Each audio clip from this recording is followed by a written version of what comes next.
All right, we've got a very special guest joining us on Wake Up America now. Secretary of State Mike Pompeo is with us here on the show. Mr. Secretary, good morning. Rob, good to be with you this morning. It's a pleasure to have you with us. Newsmax magazine had you on its cover saying that you were President Trump's sheriff by implementing his American First policies.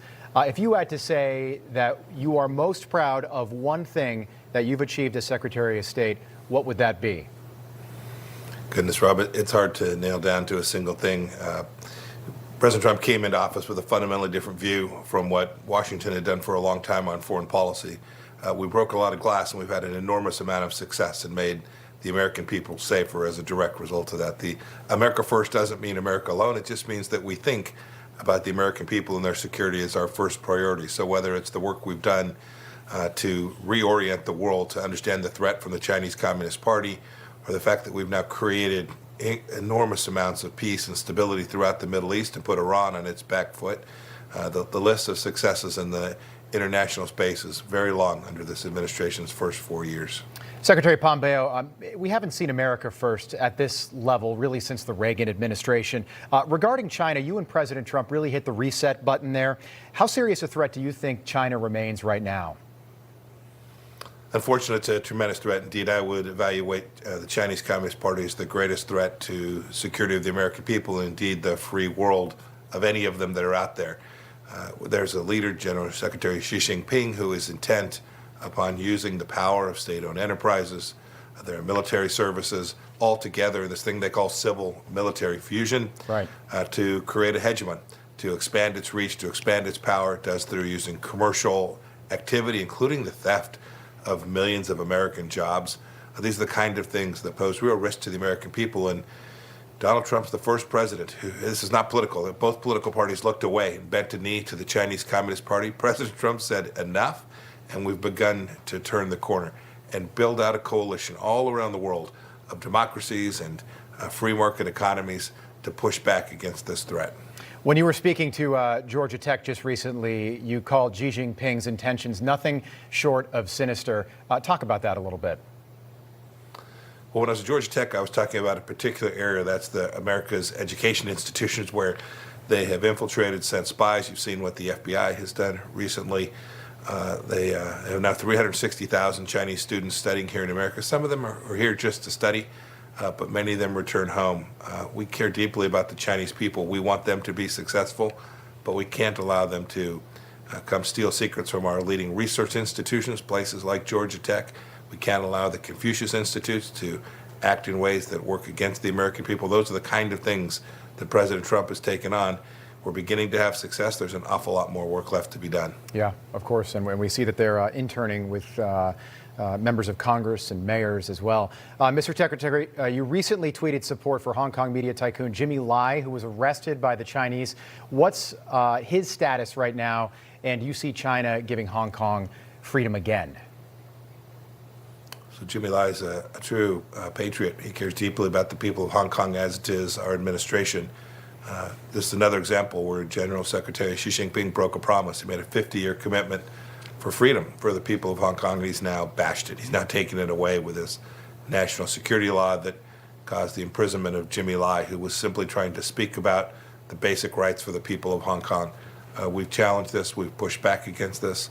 We welcome the United Kingdom and other countries that have joined us in this. I fear that Hong Kong is becoming just another Chinese-run communist city, and that's too bad. It's inconsistent with what Xi Jinping had promised. And it's another example of the fact that you simply can't trust what the Chinese Communist Party says. You have to verify every single thing that they assert. Many on the left are saying that it was our own domestic media that helped to sabotage the 2020 election. But of course, China and Russia remain concerns. Have you seen any direct evidence that China or maybe another foreign power interfered in the 2020 presidential election? No, I haven't seen interference as a direct matter, but make no mistake about it. The Chinese Communist Party's influence operations, you mentioned mayors and governors. I would add city council members. We've seen what they've done with respect to putting MSS officers up close to members of Congress. Make no mistake about it. They're trying to influence the way our elected officials and our candidates think about China, and that's likely to continue until administrations like ours work hard, push back. We closed the consulate in Houston, just aimed directly at this, right? They were running a spy operation out of what was supposed to be a diplomatic facility. If America gets this right, I am very confident, just like the challenges that came before it, America will meet the challenge from the Chinese Communist Party as well. You know, Mr. Secretary, there's this narrative out there that the president has completely botched the handling of the coronavirus pandemic. This, as you and I are speaking, a vaccine is rolling out here domestically in the U.S. that took less than 9 months to develop, the fastest by far in history. And there's this narrative that somehow China is not responsible for this pandemic. How do we hold China accountable for everything that's happening right now? Rob, we've begun to do that already. And you can, in fact, see the world beginning to build up its efforts to push back and hold accountable China as well. If you watch what Australia is doing and other countries, you see what India is doing. The world understands the simple fact that this virus, this Wuhan virus, came from China, and that the Chinese Communist Party covered up what they knew about the risk associated with this virus. They allowed people to travel internationally when they should not have. They should have alerted the world to this, and as a result, we've now had 1 million plus people killed around the world, enormous economic devastation.